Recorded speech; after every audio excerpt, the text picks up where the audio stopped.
Bismillahirrahmanirrahim. Today I am going to explain the topic, that is Schiff bases, what they are, what is the chemistry of the Schiff bases, how one can produce them, what are the possible reactant, and then finally, of course, we will discuss about the application of the Schiff bases. You people have an idea that aldehydes, ketones means the carbonyl compounds. The carbonyl compounds, they do react with nucleophiles under acidic conditions. The attachment of the acids with the lone pair of the carbonyl oxygen provides a sort of partial positive charges over here. Then it reacts over there. What happens then? It becomes something like,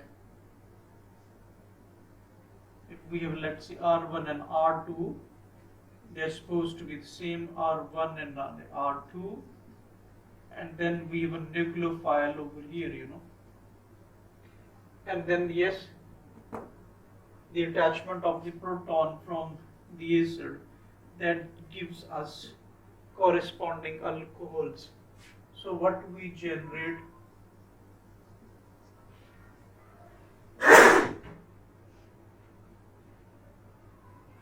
we actually generate alcohols starting from aldehydes and ketones. When they do react with some sort of nucleophiles, we receive corresponding alcohols. Let me give one practical example, starting with some an aldehyde, that is a benzaldehyde, and we reacted with some sort of a nucleophile, let's say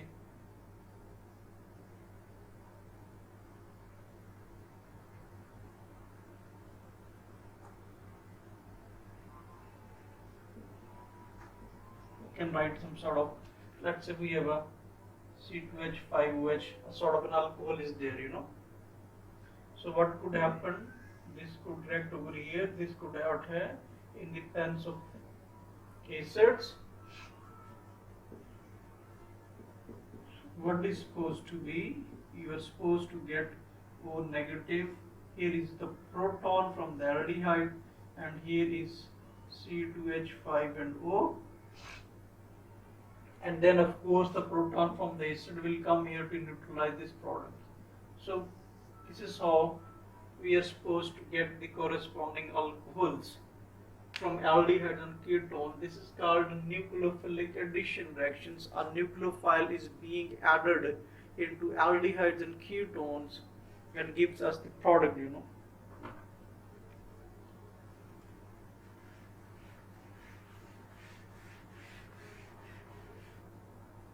The carbonyl compounds.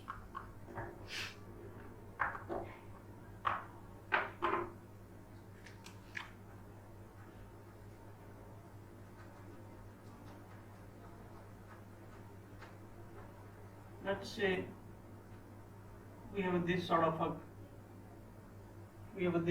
compound, mean, and a ketone is there,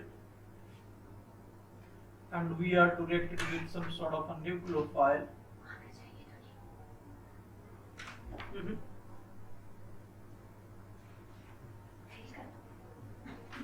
So if we react it with any nucleophile mean any entity, anything which carries negative charge, like OH negatives,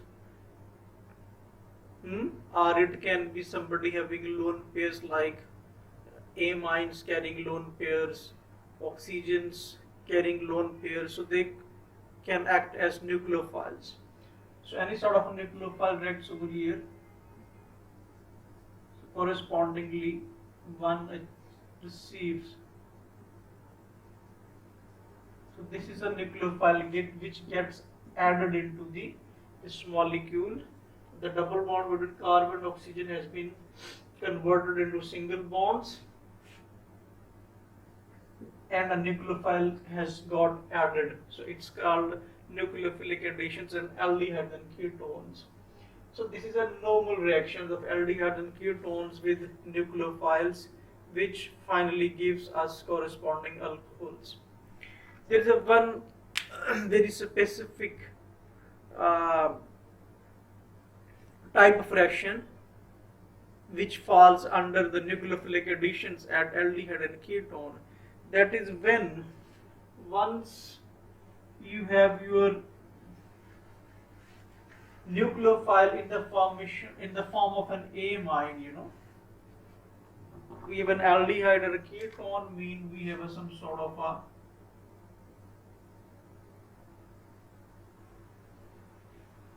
ketone, and we have got some sort of an amine, you can call it an R3. This sort of an amine, as I've just told you earlier, the amines are supposed to act as nucleophiles as well, they do act as the nucleophiles as well. So what happens then?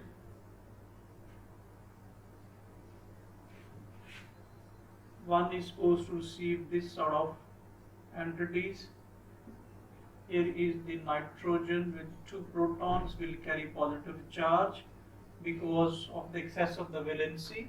So resultantly one of the proton from here will be shifted from here to here in order to neutralize the positive charge. So one could have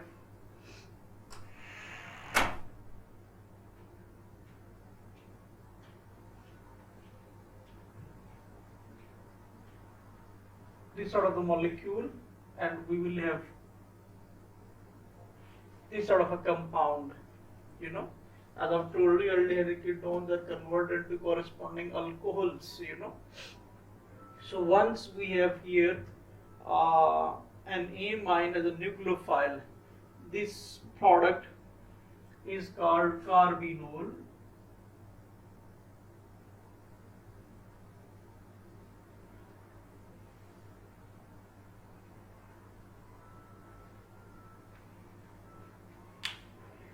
So this has to be like this. Once your nucleophile is some sort of an amine, this sort of an amine, when it reacts with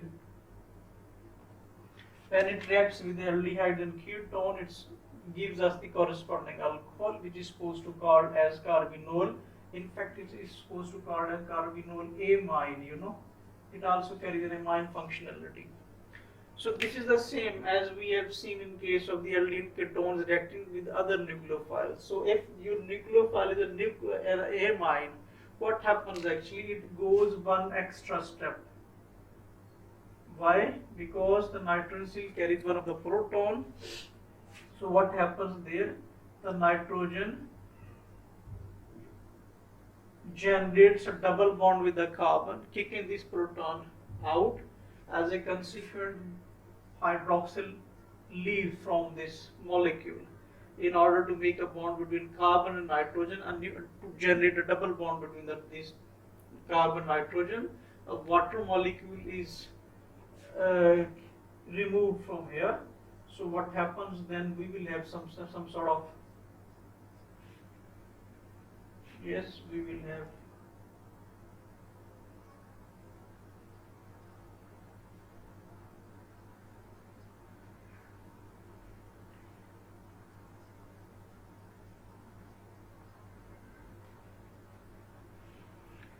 so what happens? A double bond between carbon and nitrogen is generated. So two substituents with the carbon, R1 and R2, they are supposed to be here, R1 and R2 with the carbon. The substituent which is in fact on the nitrogen, that remain on nitrogen as an R3, and this resulting compound, the final product, is supposed to called as an imine. Imine, very much known to you guys, as we have explained the reaction in your class as well. Secondly, this is also called as azomethine. the functionality, the group between carbon and nitrogen, that is also called as azomethane, the double bond between carbon and nitrogen, that is called an azomethane. It is the same compound that is known as Schiff base. The topic of the day. This is called Schiff base as well. So Schiff bases are actually produced by the reactions of aldehydes and ketones with amines, with the removal of the one water molecule. It's a sort of a condensation reaction, where removal of water molecule leads to the formation of a double bond between carbon and nitrogen, and this entity, this compound is called a Schiff base. Compounds having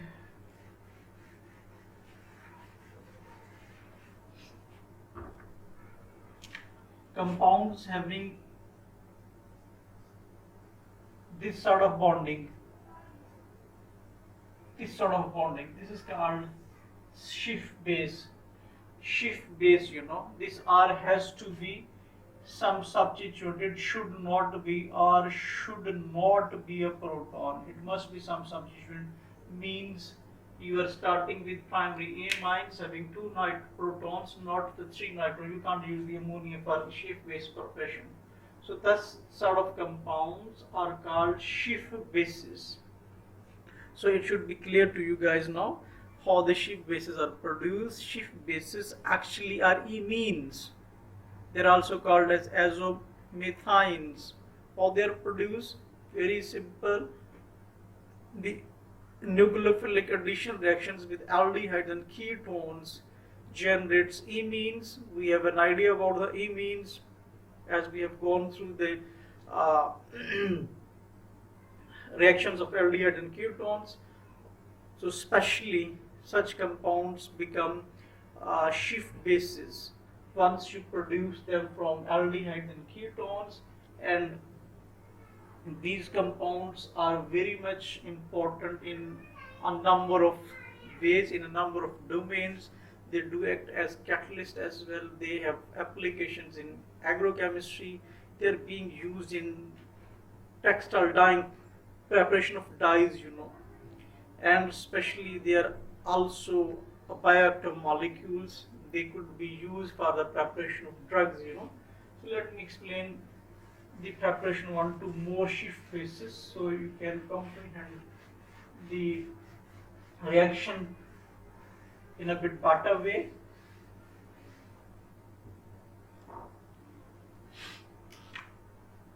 Let's say we have given you a sort of an entity that is called, very much known to us, benzophenone, and we ask you, let's say, to react it with, it could be simple aniline, it could be a simple aniline,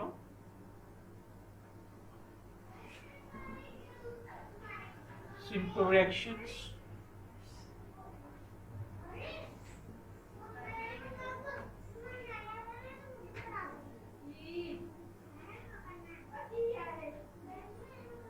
They're supposed to be like this way. So once you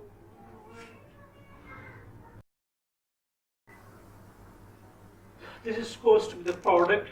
In order to neutralize the positive charge on the amino group, one of the proton is shifted from here to here as it was. So what happens then? We will have something like this. I can write this amine in potent form, it could be written as pH as well, phenyl. So as I just told you, just explained to you, the nitrogen tries to generate a double bond between the carbon, kicking proton out. At the same time, hydroxyl is left from the carbon in the form of hydroxyl, and then these two bodies generate water molecule. So what happens? We are supposed to get corresponding product.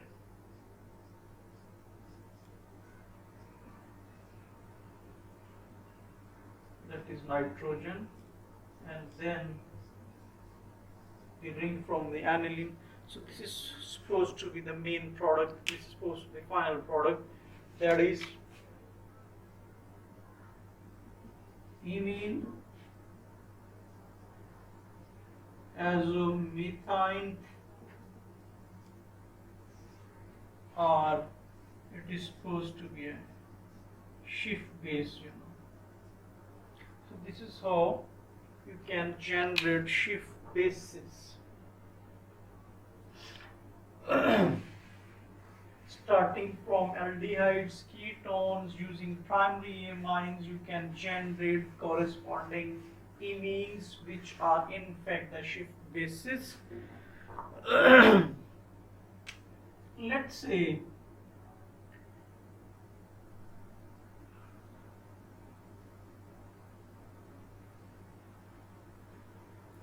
we give you this sort of the product.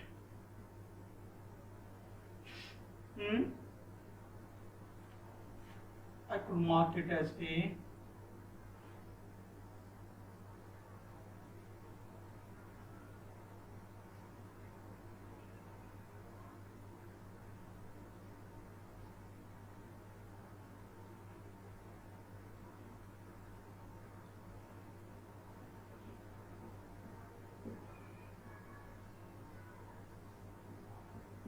We have given you another product, that is B.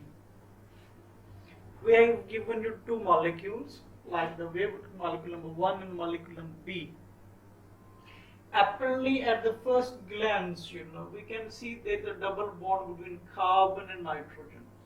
So once you see the double bond between carbon and nitrogen, I mean it's an imine.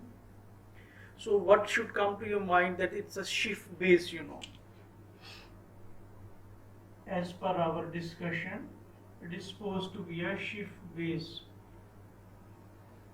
And if we ask you how it has been produced, what could be the relevant starting materials, how it has been generated, what should be your response? Try to sort it out in a minute, and meanwhile I'm to discuss this body as well. It's a sort of a molecule again,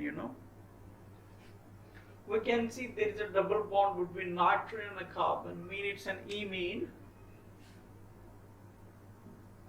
As per our discussion, it's an imine or azomethane,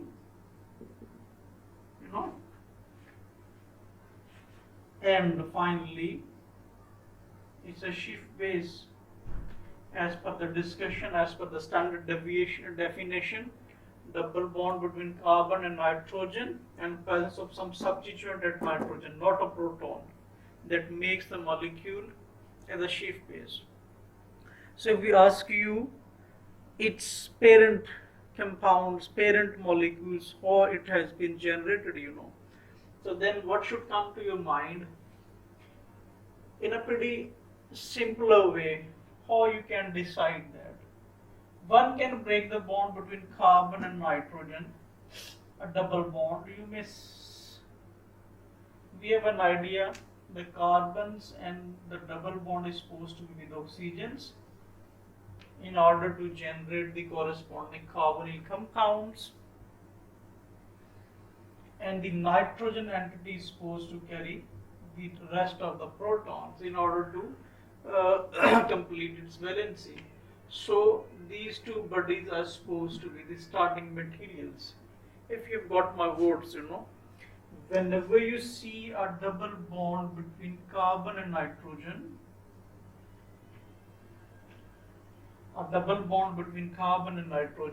it's an imine, it's an azomethane, it's a Schiff base. And if someone asks you what is the starting material of the product, you need to just break the bond. double bond between carbon and nitrogen, and then bring in oxygen. We have an idea, because the amines are generated from aldehyde and ketones, mean from carbonyl compounds, so we can bring the carbonyl back, as I've just did so. Like if you have a double bond here between carbon and nitrogen, so we just cut it off, break it down, putting oxygen, and we call it that it's a sort of a carbonyl compound, and this body would have got the proton, so it's an amine, the corresponding amine. They would have reacted with each other to give just the product, So that is why I cut them off. Simply I cut them off.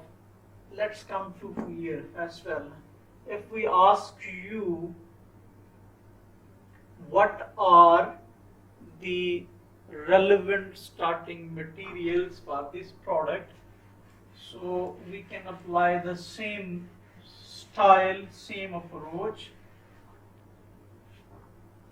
As I've told you, we can break the bond between carbon and nitrogen, and we can bring back oxygen on carbon just to reproduce the starting carbonyl. So this is the starting carbonyl. It seems something like, I can rewrite it for you. It seems something like this one. So if you have anything else, it means you have one proton here. So means you are starting benzaldehyde. Similarly, once you have cut the bond between the carbon and nitrogen, how many bonds are available with nitrogen? 2, means there are 2 protons available. Means that's the molecule number 2. Means you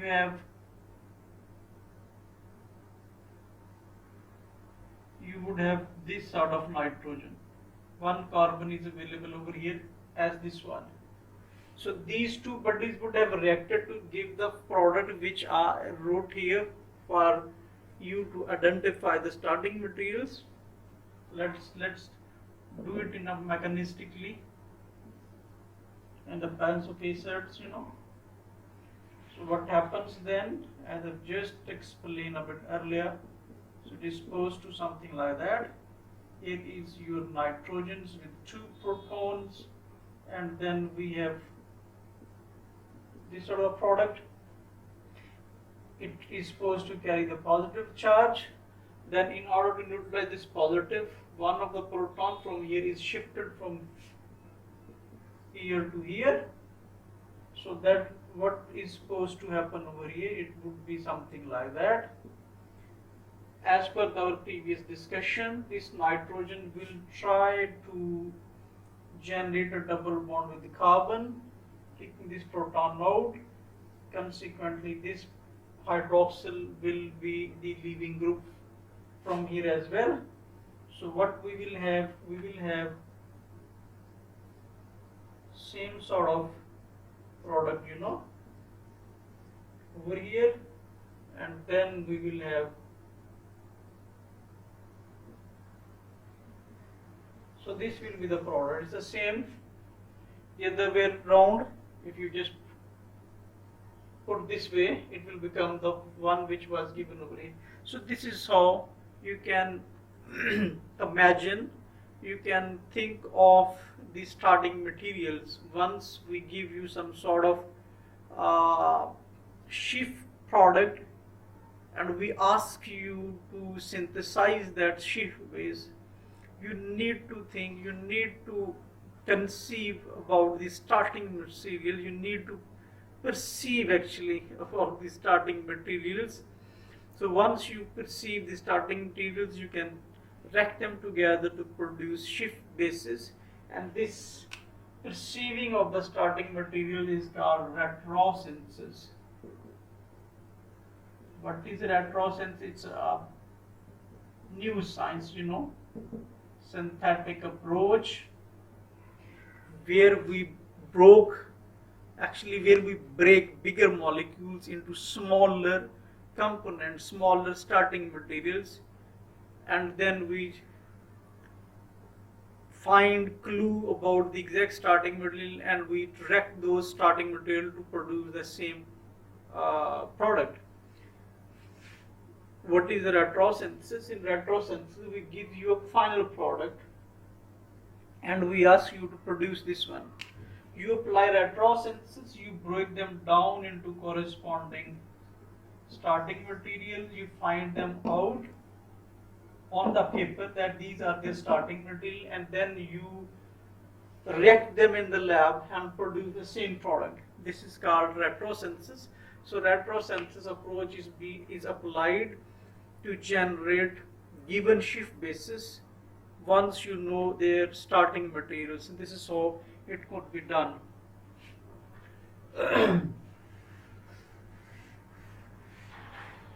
So Schiff base is nothing. It's just a reaction between an amine. I would write it reactions of aldehyde or a ketone with an amine, and the product is supposed to be a Schiff base, as it shows a double bond between carbon and nitrogen, and the nitrogen should carry one substituent. Of course, the carbons are also carrying some substituents, but the nitrogen is supposed to carry at least the substituent so that it can be called as a Schiff base. So this is the general understanding about the Schiff bases, So now, what are the applications of Schiff bases? Schiff bases are important molecules. As I've just explained, in case of Schiff bases, the products, whatever they are, they're supposed to carry nitrogens.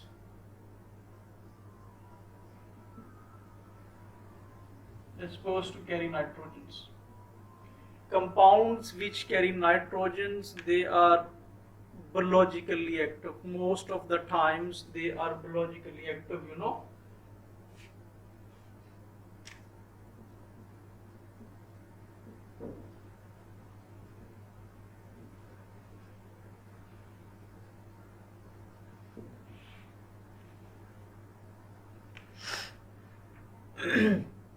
Compounds carrying nitrogens like alkalides and many other type of nitrogen containing compounds, they are actually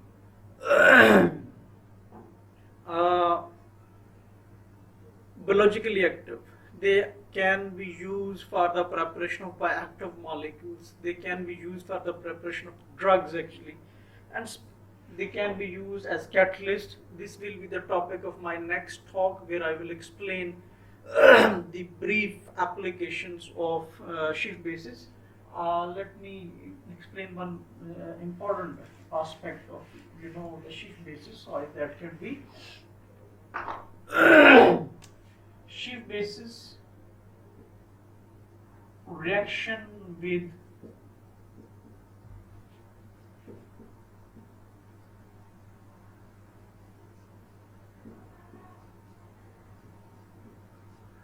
Grignards reagent, Grignards reagent.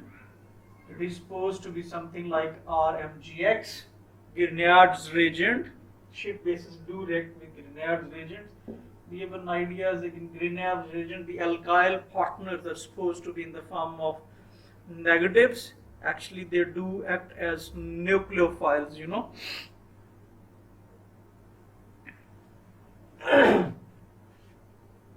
What if we react them with, I'm just writing general, it is R3, it's R1, it's R2. We can call it an R4, so we can differentiate between. It's a sort of an Schiff base prepared from a ketone with an amine. It's a Schiff base. If we bring RMGX closer, the bond between nitrogen and carbon, it shifts towards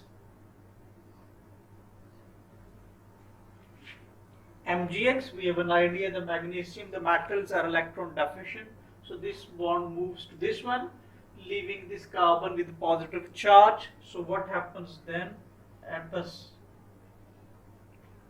that positive charge, this negative entity, the nucleophile from the Grignards region, the alkyl part with the negative charge will attack at that carbon. So what happens then? We will have carbons with three substituents now. It's R1, it's R2, it's R4. Then we have nitrogen, we have R3, and here is your MgX. If we just put in some sort of acid or we just put in water, what could happen over here? So we will have carbons with substituents R1, R2, and then R3. We will have nitrogen, we will have R3, we will have proton here. So what has happened over here? In fact,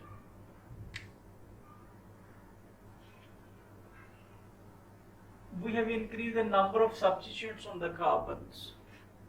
If we have a two substituent of the carbon in the Schiff bases, yes, two only possibles, or one or two only, you can't have three due to the double bond with the nitrogen. But once you react them with Grignards reagent, the Grignards alkyl, which is in the form of a negative nucleophile, it can get attached at the carbons. So carbon will have 1, 2, 3 substituents. If you remember that, I've just told you a minute ago, whenever you see a bond between carbon and nitrogen, a double bond, you can break it. And you can put in just oxygen and hydrogens. You see, if we have started from a ketone which carries only 2 substituents, in the final product, we have got the carbon which carries 3 substituents. So if we want to increase the number of substituents with the carbons, we can use Schiff bases through reactions with Grignard reagent that will help us to extend the substituents, the number of substituents on carbons. So this is a very much important reaction in a way that you can increase the number of substituents on carbons in carbonyl compounds by doing this reaction. At the same time, the Schiff bases help us to generate a bond between carbon and nitrogens. The nitrogens, as I've just explained, are very much important element. Nitrogen containing compounds are often biological active. They can be used for the preparation of active molecules, drug molecules, or some other biopotent molecules. So this is all about the basics and introductory aspect of the Schiff bases. In the next lecture, I will try to explain their real-time applications in drugs, in dye formations. How Schiff bases have been used for the preparation of textile dyes, means they can act as functional molecules in that aspect that they help you to prepare azodized, non-azodized textile colorants, So this will be the topic of my next talk. So that was about the Schiff bases. It's nothing, it's a reaction between an amine and an aldehyde ketone, sort of an condensation reaction. Elimination of water generates amine. That amine is also called azomethine, and also that is the same compound as a Schiff base. Not a new one for you guys. With this, thank you very much. I hope you got the idea about the Schiff bases. If you have any questions, don't hesitate to ask me. I will be happy to respond. Thank you very much. Assalamu alaikum.